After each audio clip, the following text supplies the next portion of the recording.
Hello, welcome to Football United TV. I'm joined by a special guest, Lumos from Aftv. How you doing, man? Cheers, man. Appreciate it. So basically just wanted to talk to you about, firstly talk about yesterday, 3-2. How do you feel after that result? It was a mad game.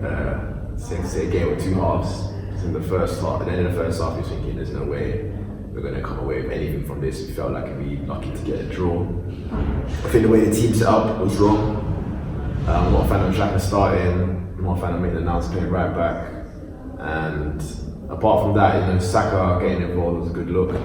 There's question marks about Ozil not being involved because he said he arrested Ozil in Germany, or not taking him to Germany, and then comes to Aston Villa at home. He's not even starting. So there's obviously something else going on there that we're not. So was that a worry before they actually announced? When the actual game. Well, I wasn't worried that Ozil wasn't playing, but I'm just thinking why didn't you play him anyway? Like, what's going on with Ozil? With Ceballos in the sideline, I'm quite confident that there's someone there that can create. So if there wasn't Ceballos there, then I'd be more worried. I think Joe Willock deserves to start over Xhaka as well. I don't think Xhaka should be starting, but he's got a name him as captain now, so he's made it difficult for himself. But the way the team showed spirit and fight to come back twice as well, because we equalised, and then right after sloppy defending, we then go back into the game again. I think Guendouzi was a standout performer. Credit to Aubameyang as well for giving Pepe the penalty to take. Big credit to Pepe for putting it away under immense pressure, because he's had quite a few games now. He's gone playing for Arsenal and he's not been able to get the goals. He's got the one assist, but now to be able to get off the score mark. You can see he really lifted him as well. He was trying to buy some kicks after that. Created quite well, so it was a good look. So the youth, how do you feel that's going to look like in the next few years? Because it looks like there's some youth that are coming through. We've got quite a few good youth players coming through, and we've even let quite a few good ones go. There's one we sent to the Netherlands, I think his name is Marlon. He's doing quite well over there. Another one, Amici, who got sold to, I can't remember what team it was, but it's a German team. So we've had an abundance of good youth players. It's just been a thing of them not being able to break into the first team, not really getting a chance in the first team. Saka now, he looks amazing. I think that's another reason why they probably felt they could let Iwobi go, because of how promising Saka looks. We've got Freddie Ljungberg there, who was the under-23s coach last year, and he's obviously seen a lot of what these players can do. He's confident in them, and these players have spoken up about how Freddie's helped integrate them into the first team and build a relationship with the young players, with Unai Emery. Reece Nelson coming off the back of a loan spell, which went alright in Germany. He's not had too many minutes this season, and the last game he played was Watford. I think he got thrown into that fire pit there. I don't think that's the kind of game we should be bringing on young players when they were fighting for the win. So he didn't cover himself in glory there, but I'm not going to write him off because of that. I think Joe Willock's going to stand out youth player. Since pre-season, then started the season, and him getting dropped was a bit of a big question mark being asked there. So a lot of fans will say to you they think that Xhaka should be dropped in place of Joe Willock. For that, I don't think Xhaka does enough to warrant a guaranteed start. So the future does look promising for Arsenal. Then we've got the likes of Rob Holding to come back, Saliba to come in next year. Tierney's a young player. Bellerin's still young, even though he's been at the top level for quite a while. A lot of Arsenal fans are like Saliba, don't they? That you see something in him where he can. To be fair, I can't really speak on him. I'm not going to say I've watched the league. It's too early, right, as well to say. Watch his highlights, he look good, but there's only so much. Everybody looks good on YouTube, right? So I'm away until he's in the team and everything, but he's one of the French prospects that apparently a lot of people were keeping an eye on him, trying to get him. So that's a promising thing there in itself. And the price you have to pay for it, considering, I'd say, it should be a promising prospect. Where do you think Arsenal will finish, Europa League and Premier League? Where do you think their chances are for winning Europa League maybe this year? I think we can win Europa League again. I think this team is good and would be good enough to have a decent run in the Champions League, semi-finals, quarter-finals, probably if there's a Champions League with better defence. Not even a better defence, just a better mind in the defenders. I think some of these players, they have the ability, it's just, I don't know, it's not, they're not being coached properly, they don't know what they're doing half the time. The Europa League, I think we can get to the final again, depending on who drops out, unless you have like a shocking, sick team drop out of the Champions League. Real Madrid or something. In terms of the league, when the season started, after our transfer window, I was confident we could get third. Like I thought, third, that's it, that's secure.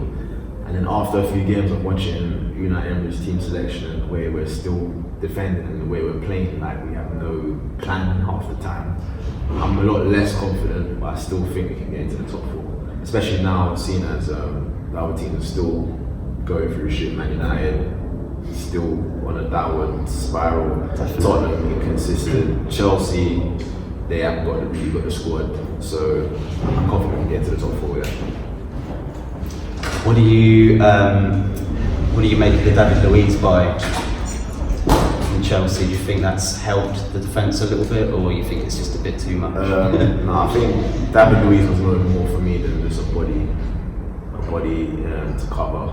Like a lot of people say, no, he brings experience, he brings ball distribution, he take free kicks, but he's not really shown much experience in his play since he's joined us. He's given away 2 penalties.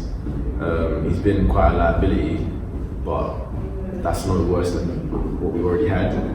So I feel like it's not really been an improvement in our defence. He's not really helped us, but we were short on numbers, so it is what it is, and he's just a stopgap.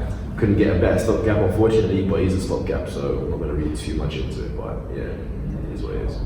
So definitely Champions League, you're going to get, like, you definitely think that's going to be. I think so. Like the only thing for me, last year maybe we didn't have the squad, but we should have got it. This year we definitely have players in the team that are good enough to get us into the Champions League. So now it's down to the manager to make sure he's picking the right team, he's making the right decisions tactically, formation-wise, so he's resting, etc., etc. Like I think this is all on Emery. Like he's been back in the summer, so he has to deliver now. How do you feel about being on Aftv and helping out with them? And you do sound and filming as well? Not sound on Aftv, so I edit some shows, Okay, I produce some shows. I'm not the only one that runs the social media, but I am the main one in charge of like the social media stuff. It's been cool. Like a lot of people don't realize I've been a part of the team for a long time. Like a lot of them have just seen me on camera more now. But I first started off, my first fan cam was almost exactly 6 years ago now. Then after that, I would like hang around and give Robbie and Tao a few bits and tips because I knew a lot about social media and whatnot. And then eventually I went to Brazil for the World Cup, and Robbie said he wanted to branch out and cover more than just Arsenal. Yeah. So we did a thing called like World Cup Fan TV. Yeah, I watched that. For the Brazil World Cup, I was out there, so I was like anchoring and presenting on that side. So that's when I first did any kind of presenting actually. It was with Aftv 2014. Then when I came back from the World Cup, I was back more behind the scenes doing like the social media, so like dropping up videos, putting them on Instagram, Twitter, Facebook, all of that. And pretty much been doing that predominantly for the past 3 or 4 years. And now, like I said before, I was doing presenting, that's more my thing. Like I only really was more behind the scenes because I had a lot of other things on my plate or whatever, but me really and truly, I know like I've got more to offer, like other people can do the social media stuff. So like we have a bigger team now to help out. So now I've got a few shows on the channel. I've been doing the live watch-alongs.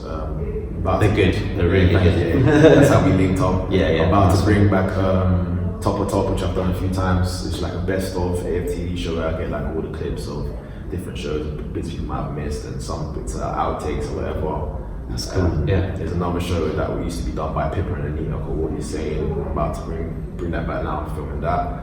So there's going to be a lot more of my face on the channel, which is initially not what I plan to do, but it's more of my thing as opposed to like being behind the scenes. Because I'm not really a behind the scenes kind of person, even though I'm good at it. But I had my own stuff I was doing before Aftv, like in terms of my own vision and my own business or whatever.